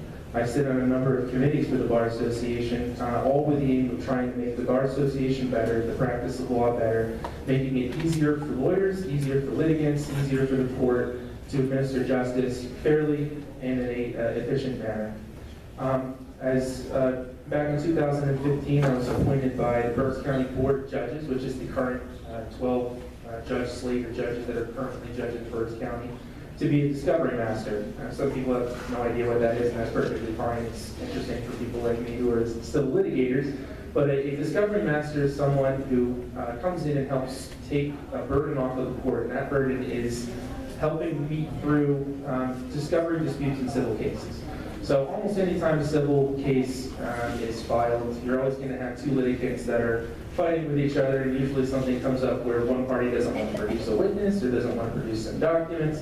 That's where the judge is usually wringing their hands, trying to get two people to do what they ought to be doing in the first instance, which is cooperating with each other and trying to move everything forward. And instead the court has to get themselves involved in that process. Well, when you have a million other things on your docket, I'm going to talk about that in a second, the last thing the judge wants to be doing is being like a teacher at a grade school or something like that. So what they did is they took some of that function away from the courts and they gave it to 5 experienced litigators in Berks County. I'm one of 5 discovery masters. We hear and sit in discovery court and we consider these disputes and we try to work issues out between the parties. If we can't do that, then we make decisions and recommendations to the court, which the court, almost all the time, is going to adopt as an order of court. So we take part of that judicial function that was ordinarily delegated to the judge, which is now delegated to me and some of my colleagues in the Berks County Bar Association. So I do that as well. In addition to those things, I'm the chairman of the Oakley Township Zoning Hearing Board. I reside in Oakley Township with my wife and my 2 daughters, and I feel as if I deserve to, she's not here tonight, I really need to recognize the efforts that she has made in this campaign, because without her, I would not have been able to be here before you tonight. She knows for the last 10 years that I've been talking about doing this more. close to 15 years I've been talking about doing this. This has always been on my bucket list of things that I needed to do, and there's a very small group of people out there that knew that, and my wife is one of them. She has been the strongest source of support for me, and I have, I jumped into this campaign on January 31st because I wanted a different option to vote for, and I wanted somebody that was going to fill the niche of what's important to me in my practice area and what's important, I think, across all the other different divisions of the court in the Berks County Bar system and Berks County judicial system. And when I jumped in, I jumped in without any money. I jumped in without any support lined up. I jumped in without any networks or pockets of people or influence. I didn't have any of that stuff. I jumped in with the ambition of doing it well. I jumped in with the ambition of starting up a campaign, getting some real grassroots support, and getting support from people like the people in this room. And I've been very fortunate to do that. My core group of people on this campaign consists of my wife, that I said, who goes to work for 45 hours down in the main line, comes home, helps me put together all of my literature after taking care of our 2 kids when I'm out doing campaigning, putting together all my literature, putting together my t-shirts, designing my billboards, calling my vendors and talking to them. She's critically important in this campaign for me. I just think that she deserves to be recognized. And in addition to her, I have other people that are jumping on my campaign as we go along. I keep getting more and more support because I think people understand and like what I'm saying. And in terms of why I want to run, it's very simple. I want to be quality added to the bench. Everybody in this room, I know understands the value of public service and how much money goes into the administration of our courts and our legislatures, and understanding you're going to pay this judge $175,000 a year and it's a 10-year term. And guess what? They don't have any challenges in 10 years. So if Ms. Boyd or I win on this, and we are going to be sitting on the bench for 10 years, the next question you're going to have is 10 years down the line in 2027, should Ben Nevius or Tina Boyd be retained to another 10-year term of the Berks County Court of Common Pleas? And I can tell you that only one time in history in Berks County has that ever come back no.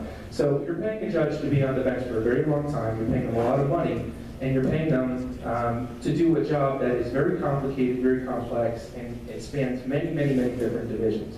You have the court of, you have the civil court, you've got criminal court, you've got ordinance court, you've got family court, and you have a lot of little subsections that are really not defined well within any of those divisions, but the court and the judge is expected to know those things. They're expected to be able to administer cases and give long jury charges in criminal homicide cases, or deal with treatment court cases and bring people that have issues with drug addiction and trying to help them work through their issues using the court system and intermediate sentencing. You have cases where a judge might have to sit down and give a 2-hour jury charge to a jury in a very sophisticated medical malpractice or shareholder dispute case.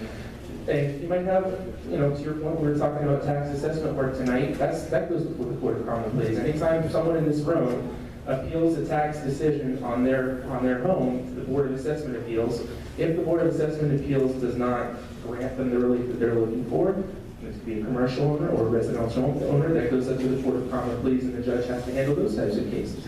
I only say this because what a judge does, it's a court of general jurisdiction, and what a judge does here is very varied, and it can be different from day to day. And either one of us is going to serve at the pleasure of the president judge of the Berks County Court of Common Pleas. So wherever there's a need, I want to sit down and I want to do a good job on day one. I want to pull in the same direction as the other judges on the bench.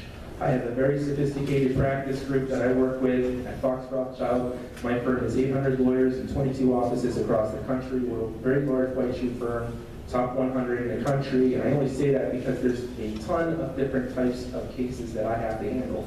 Because although I work for this large Philadelphia firm, really I'm a Berks County lawyer. And as a Berks County lawyer, you might be handling a $30 million dispute on this day, or you might be handling a $200 summary harassment case, on another day. And you have to handle everything in between. If you're a Berks County lawyer, you have to be able to handle what comes through the door. And I'm proud of what I've been able to accomplish through my years in clerking, not only for Judge Jeffrey Schmale of the Berks County Court of Common Pleas, where I've developed my taste for doing civil and commercial litigation, but also got experience doing criminal homicide work. We had criminal jury trials. We were handling post-conviction relief act petitions, which are what defendants file after they've been convicted in criminal cases, and writing appeals in criminal cases. And I have a very varied background, and I won't employ that for one reason, and that's to be quality added to the bench. That's the number one reason I'm running. It's not about a paycheck, it's not about a pension, it's not about having an opportunity to have 10-year guaranteed appointment or wind down a practice. To me, this is all about doing a job and doing it well, and I know everybody in this room thinks that that's very important. And I know everybody in this room values that. So on November 7th, I kindly ask that you think about me. I'll be on the Republican ballot. I've been a Republican since I've been 18 years old. I've never been anything else. My wife is a Republican. We're very strong supporters of the Republican Party, and we hope that we can count on your support as well. I'll be in the back of the room after if you want to ask any questions. And thank you very much.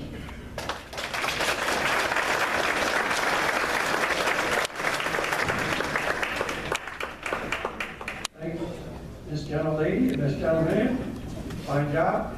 We're almost on schedule. I can sneak in a question or two. Does anyone have any question that can be addressed to both the candidates? Let me ask one. I'm always curious about this, how this works. When a felon is sentenced, what determines whether he goes to Berks County Prison, state prison, federal prison?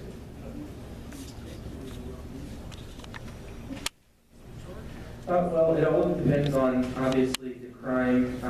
Crimes carry with it. You're looking at, when there's a crime committed and there's a sentencing that is going on and the judge is responsible for it, there's a sentencing matrix that provides an offense gravity score and a prior record score. In other words, how bad was the crime and how many times did this person commit the crime. So it's a matrix full of boxes, and it shows you kind of a standard range in months in which the particular crime should carry.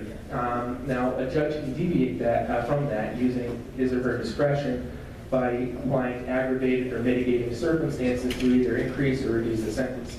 You're always going to need facts to back up why the decision you're making, in order to support the decision that you're making. But the court does have a little bit of latitude there. In terms of whether they go to state prison versus county prison, however, is the amount of basically the sentence, the months on the sentence. If you have more than 23 months and 30 days, you're going to be going to state correctional facility. If you have something like under that, you're going to be going to the Berks County Court of Common Pleas. So that's really what distinguishes between imprisonment in an SCI facility for Department of Corrections and the state level, or the county level. I don't think I can have much to do with it. I was going to say, depending on the type of crime and how long the sentence is. Okay? You're in agreement with what you say. So we got that answer. Any other questions? Any other questions out there? Tonight is Mr.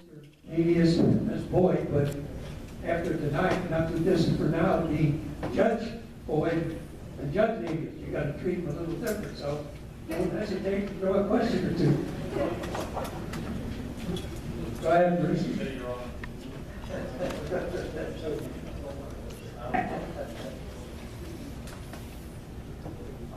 My question is, after you're elected and become judge, is there a learning curve, or are you under the guidance of another judge for a period of time, or are you thrown right into the mix?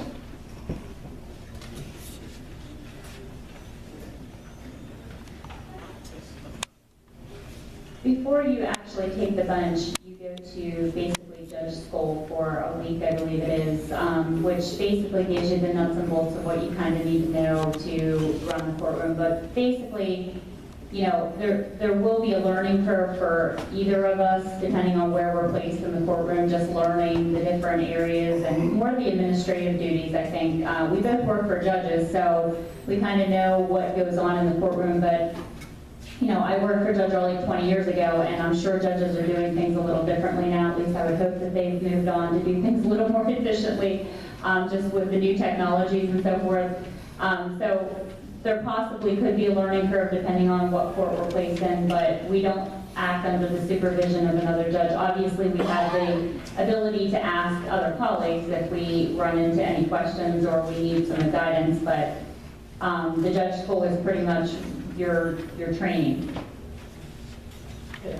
Just to touch briefly on that, Keenan's right. I think the Justice School deals a lot with the administration nuts and bolts, but also evidentiary issues and things like that. There's always going to be, usually get experience doing different types of things, and you can touch in different areas of the law. As I discussed, I've tried to make mine pretty broad practice. I think it's best suited for this position, but there's always going to be something you don't know. And yeah, if one of the judges, by way of example, I think probably most of our recent new judges come in and they're stuck in DUI court. So when you go into DUI court, you're going to have to get up to speed. There's 850 active DUI cases at any given time, and you're trying to hack through 50 to 100 of them a week. And some of them come back, some of them aren't ready, some of them don't have their pre-sentence investigation reports, some of them are not ready for their going in treatment court. So, it's going to be a tough learning curve for anybody who I think comes in and does something that they're not used to doing every single day. But to Tina's point, you do it on your own, you figure it out, and you administer what the message you can, and you get up to speed quickly. Okay, folks, we'd like to keep moving unless there's a serious question here. I'll let it be snuck in. And we'll give one more here. Hopefully we can get a brief answer. Try to keep close to schedule. We still got some more to. I don't know if this applies, but I just got a sheet that they were handing out here, and the first name I look at is Woodruff, Wayne Woodruff, and it goes across and it says that supports abortion, lesbian, gay, bisexual, transgender, protecting sanctuary cities, union rights, and public transparency. I was just wondering, maybe that does not apply to you guys in the position you're seeking, but if it would apply, I would like to know where you stand on that sort of thing.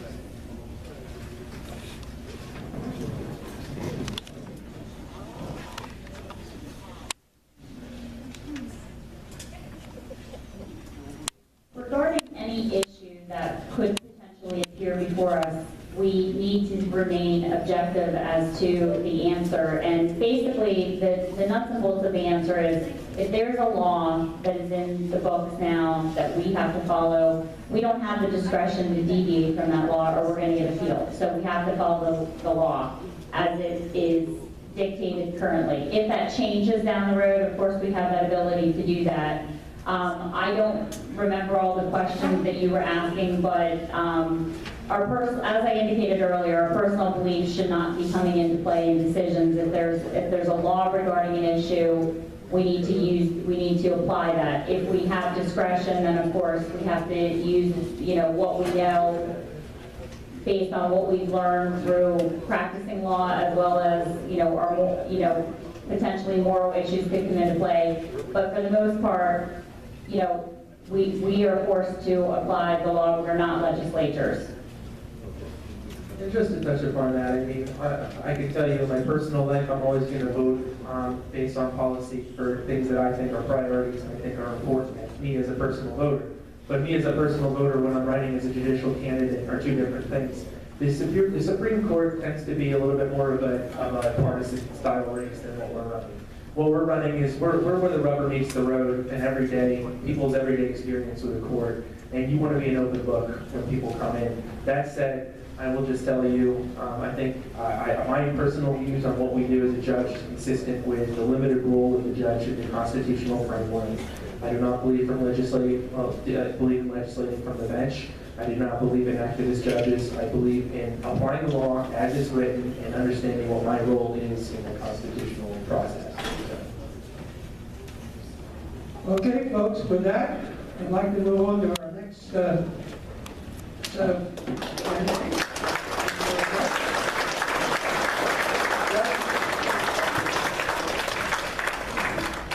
Okay, one of our problems tonight is there's 3 counties holding fundraising dinners for statewide candidates for judgeships.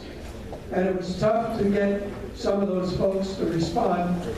And normally we don't have surrogates. However, in this case, because we offered surrogates, 2 of them have responded. And I would like both of those new folks to come forward and give them an opportunity to say a few words on behalf of their candidate. We have both of Superior Court, Emil Giordano a fellow by the name of Tom Carroll. Does Tom Carroll want to come forward and say a few words? He's on his way. And while he's coming up, Craig Stedman and Jeff Conrad speak on his behalf. And I'll let you come have 3 or 4 minutes as we hopefully stay pretty close to on schedule.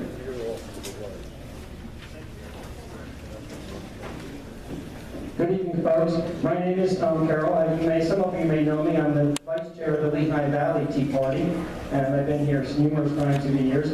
Judge Giordano is running for the Superior Court. He's currently a common pleas judge in Northampton County, and I know him well, as I've been in front of him, and I'm also a friend of his.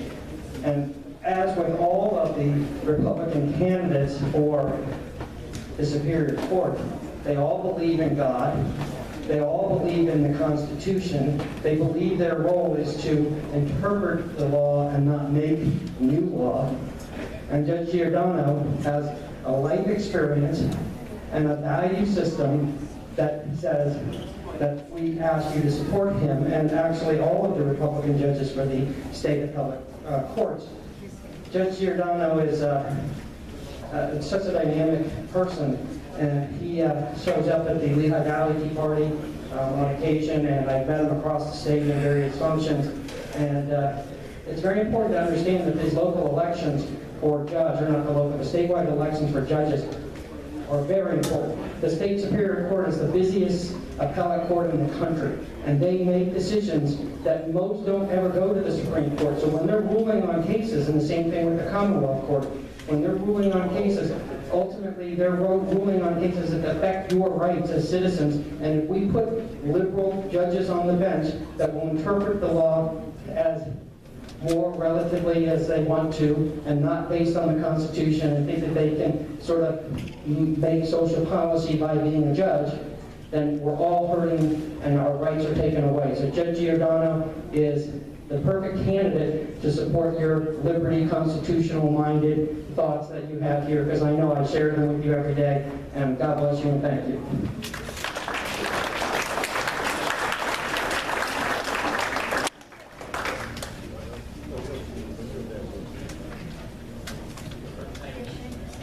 Good evening, folks. My name is Jeff Conrad, and I'm actually a candidate for judge in the Court of Common Pleas down in Lancaster County.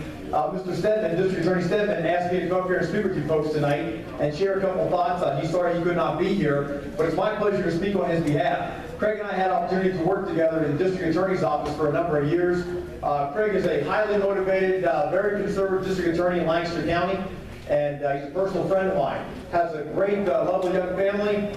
Craig is a former Army officer, and I can tell you folks, it's about time we get some veterans on the appellate courts here in Pennsylvania. Right now, there are no veterans in the court, and we need to have that, that's for sure. Additionally, folks that have an understanding of, how about I go to the vet? Yes. I spent time in the United States Marine Corps myself, and as an officer of Marines. And again, we've got to get people to understand what it's like to be a veteran. We've got to get people to understand veterans' rights. Craig Stedman certainly understands that. In terms of being a hard charger or a Second Amendment guy, Craig feels very strongly about the Second Amendment, as I know you folks do as well. I may even be packing myself here tonight. So it's one of those things where it's more than just talking the talk, you got to walk the walk. And I think Craig Stedman does exactly that. There is a great slate of candidates running for the appellate courts this year. We want to go 7 for 7. And folks, we have 31 people, 31 individuals that serve in the appellate courts in Pennsylvania. Only 31. Those 31 people make up the Supreme Court, the Superior Court, the Commonwealth Court, and of course, they make all of the decisions. They rule on these laws that we're all talking about. It's very important that we get conservative folks in there. And this is the center T, the T of Pennsylvania, up across the middle and out across the top. The conservative folks that need to stand up and be heard. We need to get folks that represent Central Pennsylvania on that appellate bench. Craig Stedman's your man. The rest of the ticket, the other 7, I ask you to support them all. And we thank you for this opportunity to be with you tonight. Thank you.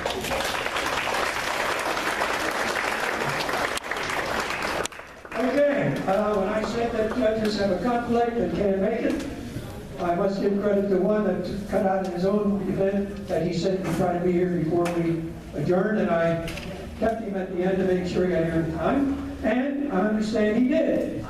So, with that in mind, we have, where are we here? I have it on my sheet.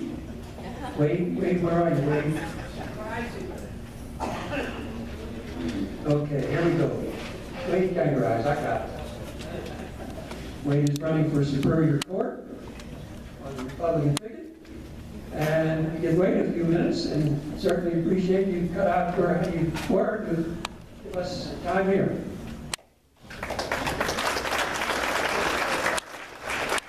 Good evening, everybody. I'm Wade Pegrice. I'm a Court of Common Pleas judge in Blair County and a candidate for Pennsylvania Superior Court. For those of you who don't know where Blair County is, it's about 3 to 3.5 hours west of here.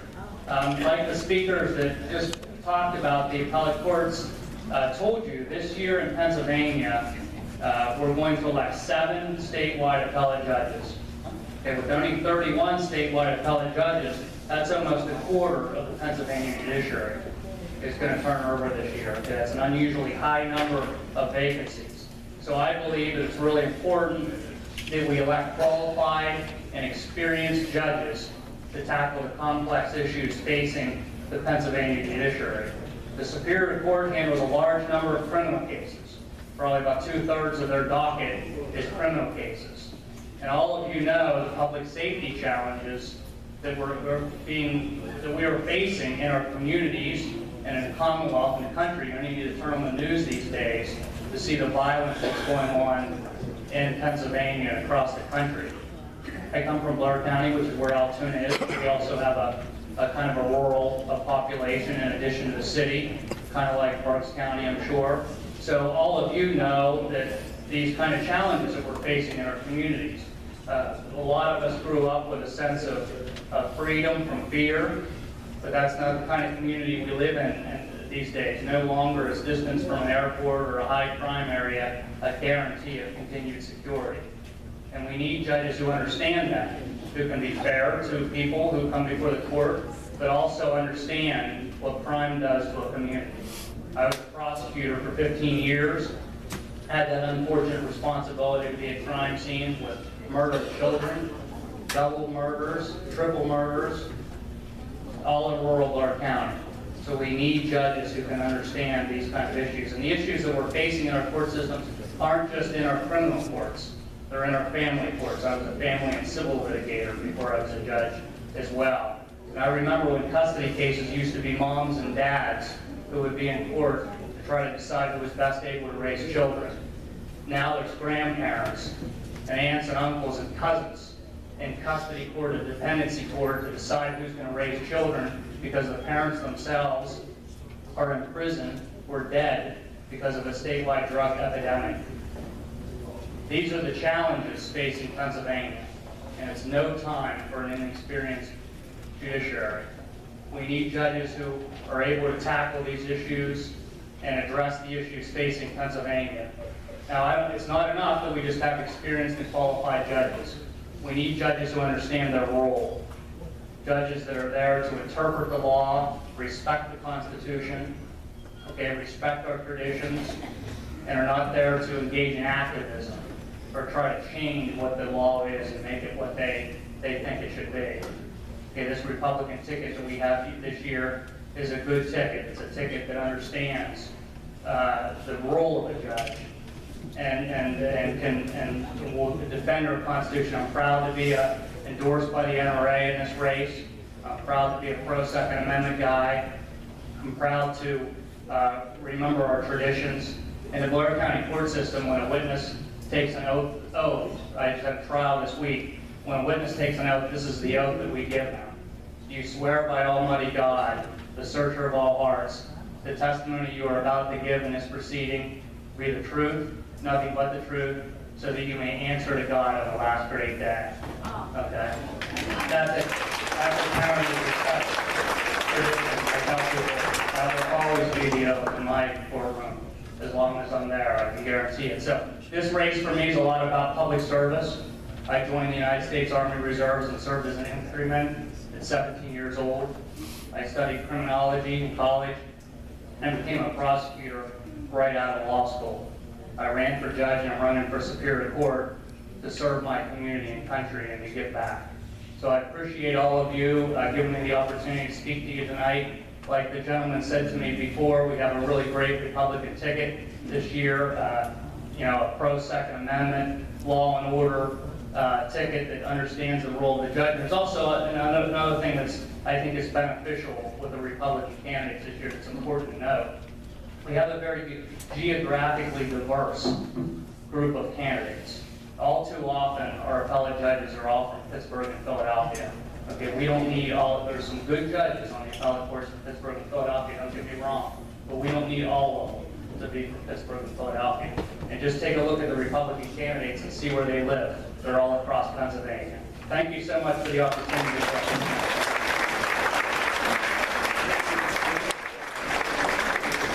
Okay, I made a little bit of a change on the menu, or the agenda. However, our last comments will come from our research chairman of all the judges that couldn't make it. And that is our Eldon here, will give you a few points of what he handed out. Go ahead, Eldon. I had about an hour's talk, but we're running a little late. We put together whatever information we could find on the state judges. And we decided to hand it out so you could review it at home. There's extra copies back there. Share them with your neighbors.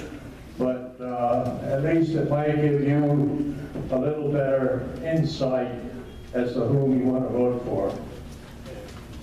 You heard what Wade said. Our judiciary has become very important to our daily lives. So you vote, but vote intelligently as you can. We hope this will help you, son. My other comments I'll reserve for a later meeting, but I'd like to follow up on what Sam said about board members. He and I have a little different take. Yes, I agree with him, we need board members, but we need ideas. The last couple board members, we had some people come to us with some ideas that really are super. So I would like to encourage each one of you, if you can come to a board meeting and give us some ideas. We need input. We got to do better. We should have a bigger audience. But I want to thank you all for coming. That's all I have to say for now. Any questions about mine? Good. Take that sheet to the poll when you go. Tim is now going to close the week, wherever Tim got to. Oh, how could I miss him? Just want to say one final thing. Back in the table, when I came tonight, I laid out a lot of patriotic calendars of various types and other pieces of paper, one is the outline of the Capitol. I don't want to take any home. Don't be bashful. If you have a use for a calendar or your neighbor or somebody, and there's any left, you're welcome to them.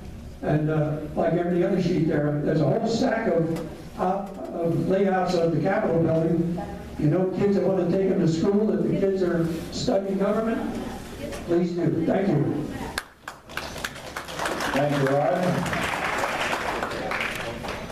Before we close this meeting, I have a couple of announcements. The first one being, who's happy with Colin Kaepernick and the mess he started? Okay. Well, to help protest that, on November 11th and 12th, Veterans Appreciation, whatever they do in the Pro Bowl, we're asking everybody, this is a nationwide event, to just shut off pro football. Boycott it for 2 days. Can you handle 2 days of no football? I think you'll survive. Okay. Let's show our support to, maybe some of these owners will start firing some of their team members and make them recognize that they're playing a game, and they live in America, a country where a lot of people sacrifice their lives for them to make the money they do, and maybe they'd appreciate it a little more. I'd like to make an announcement about I hope I'm not butchering this last name, Jack Posobiec. I think I have that pronounced right. He will be our speaker at the next meeting. He is a filmmaker and recovering political operative, and he worked very hard for the Trump campaign across the nation. And he's going to be telling the media has been lying about and what the social networks, i.e. the Twitter accounts, what you see Trump doing all the time, why you're finding the truth there most of the time. Anybody here believe the mainstream media is biased and like gives us a slant that went in their favor? Okay.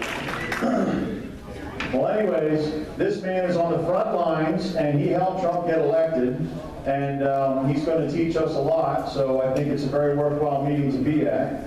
The last thing I have to announce is, who does not own a 12-gauge shotgun at home? Raise your hand. Well, see that man back there? He's got tickets for you. Because, see, this speaks a universal language. Listen.